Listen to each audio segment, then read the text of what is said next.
and this is my response to Alpha Question Discussion 3. Does knowing students' learning styles help an instructor design a distance course? I believe the more you know about your students, the easier it is to connect to them. However, the information we have read this week tells us the effects of learning styles and their impact on learning outcomes has been debated for the past 60 years. In fact, some even believe that learning styles do not even exist. Research has not shown that learning styles have a significant effect on learning outcomes, according to Holden and Westphal, page 9. An important finding, though, is that memory is usually stored independent of any modality. Research shows that learners typically store memories in terms of meaning, not in terms of whether they saw, heard, or physically interacted with the information. This is very important for us as teachers to make those connections to help students attach meaning to feelings, emotions, joy, to help them remember what they are learning. Learning styles are based on senses: visual, auditory, kinesthetic, or tactile. Neuroscience has revealed that 90% of what the brain processes is visual, according to Holden and Westphal, page 10.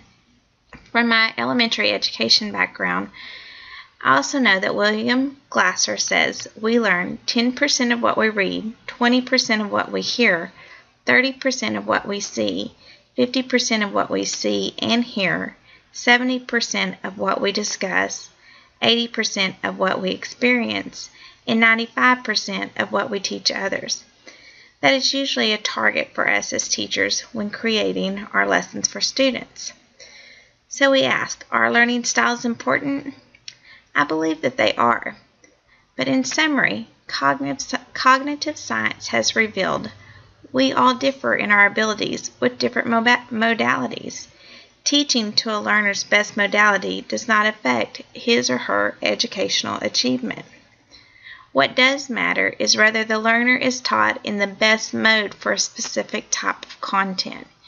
Students learn more effectively when content drives the choice of modality. Some advantages and issues to be aware of when designing instruction according to students' learning styles are: first, you need to know your learners. Focus on observable student outcomes. Example, what do we want our students to be able to do?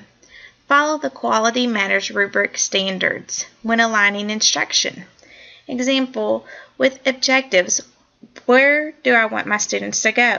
Materials, what do they need to get there? Activities, what do they do to get there?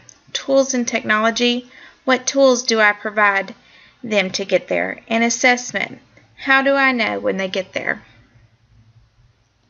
Learner engagement and interaction is extremely important. The most important predictor of success in higher education is student involvement in the learning process, supported by interpersonal interactions, according to Aston, 1997.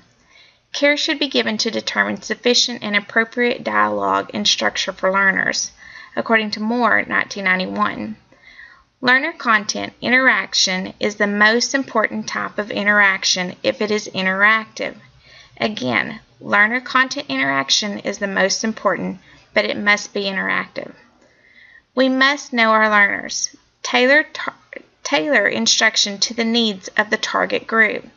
Target groups may include entry characteristics, such as age, male, female, married, does the student have a family, personality traits, behavior, self-directedness, motivation, time, and the mode of interaction. Some possible disadvantages to be aware of when designing instruction according to students' learning styles are: when the online classroom is an asynchronous learning environment, feedback and assessment can be delayed. Also, differentiation of instruction could be a challenge for students and learners. I think of this especially when working with students who have disabilities or need certain accommodations for their lessons. Also remember, low interaction equals low student outcomes. Today we have learned there is a long debate about the effectiveness of teaching to learning styles. However, research has shown that learning styles has not shown that learning styles has a significant effect on learning outcomes. Content should drive the mode of delivery, not the mode of delivery driving the content. We also learned that we remember what is meaningful. As teachers and educators, we must activate background knowledge, use humor, laughter, or emotions, make meaningful connections that your students can relate to. If you think back to your childhood, the memories that you remember most are attached to an emotion or a feeling. It was meaningful to you, therefore you remember it.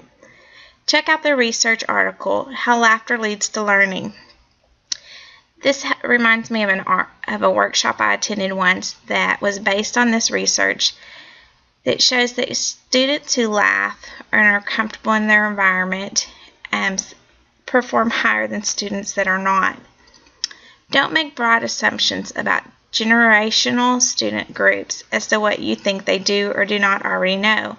For example, you may have an older group that is much more computer savvy or knows more about computer programs than a younger group who you may assume has a lot of experience with technology based on their use of phones, smartphones, apps, iPods, things like that.